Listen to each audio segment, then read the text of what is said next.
ನಿಮ್ಮ ಮೇಲೆ ಏನಾದರೂ ಮಾಟಮಂತ್ರ ವಾಮಾಚಾರಗಳ ಪ್ರಯೋಗವಾಗಿದ್ದರೆ ಅದು ನಿಮ್ಮನ್ನು ಪ್ರತಿದಿನ ಕೊಲ್ಲುತ್ತಲೇ ಇರುತ್ತದೆ. ಅದು ನಿಮಗೆ ಗೊತ್ತೇ ಆಗೋದಿಲ್ಲ.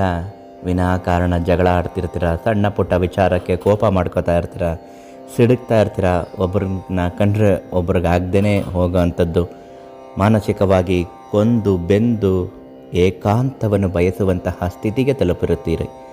ಇದ್ಯಾಕೆ ಹೀಗಾಗಿದೆ ಅಂತ ಅಂದುಕೊಳ್ಳುವಷ್ಟರಲ್ಲೇ ನಿಮ್ಮ ಮೇಲಿರುವ ವಾಮಾಚಾರ ಮಿತಿಮೀರಿ ಹೋಗಿರುತ್ತೆ. ಇಂತಹ ಸಮಸ್ಯೆಗಳು ಬಂದಾಗ ಮೊದಲು ನಿವಾರಣೆ ಮಾಡಿಕೊಳ್ಳಿ. ಏನು ಮಾಡಬೇಕು ಅಂತ ಇವತ್ತಿನ ವಿಡಿಯೋದಲ್ಲಿ ತಿಳಿಸ್ಕೊಡ್ತೀನಿ. ಸಿದ್ಧಿ ಮಂತ್ರಂ ಚಾನಲನ್ನು ನೀವು ಇನ್ನೂ ಸಬ್ಸ್ಕ್ರೈಬ್ ಮಾಡಿಲ್ಲ ಅಂದರೆ ಮೊದಲು ಈ ಚಾನಲನ್ನು ಸಬ್ಸ್ಕ್ರೈಬ್ ಮಾಡಿ. ಫೇಸ್ಬುಕ್ನಲ್ಲಿ ವಿಡಿಯೋಗಳನ್ನ ನೋಡ್ತಾ ಇದ್ದರೆ ನಮ್ಮ ಪೇಜನ್ನು ಫಾಲೋ ಮಾಡಿ. ಇಂಥದ್ದೇ ಅನೇಕ ಮಾಹಿತಿಗಳು ಪ್ರತಿದಿನ ನಿಮ್ಮ ಮೊಬೈಲ್ಗೆ ಉಚಿತವಾಗಿಯೇ ಲಭ್ಯವಾಗುತ್ತೆ.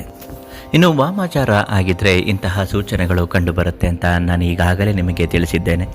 ಇದಕ್ಕೆಲ್ಲ ಒಂದು ಪರಿಹಾರ ಅನ್ನುವುದು ತುಂಬಾ ಮುಖ್ಯವಾಗುತ್ತೆ ಜ್ಯೋತಿಷ್ಯ ಶಾಸ್ತ್ರದಲ್ಲಿ. ಅದರಲ್ಲೂ ಪರಿಹಾರ ಶಾಸ್ತ್ರದಲ್ಲಿ ಮಾಟ ಮಂತ್ರದಿಂದ ಮುಕ್ತಿಯನ್ನು ಕಂಡುಕೊಳ್ಳಲು ಅನೇಕ ಮಾರ್ಗವನ್ನು ನಾವು ನೋಡಿಕೊಳ್ಳಬಹುದು.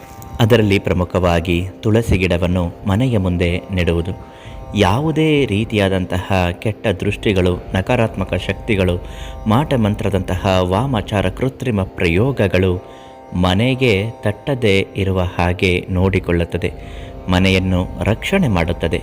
ಇಂತಹ ತುಳಸಿ ಗಿಡವನ್ನು ಮನೆಯಲ್ಲಿ ನೆಟ್ಟು ಪ್ರತಿನಿತ್ಯ ಅದಕ್ಕೆ ನೀರು ಹಾಕಿ ಪೂಜೆ ಮಾಡುತ್ತಾ ಬರಬೇಕು.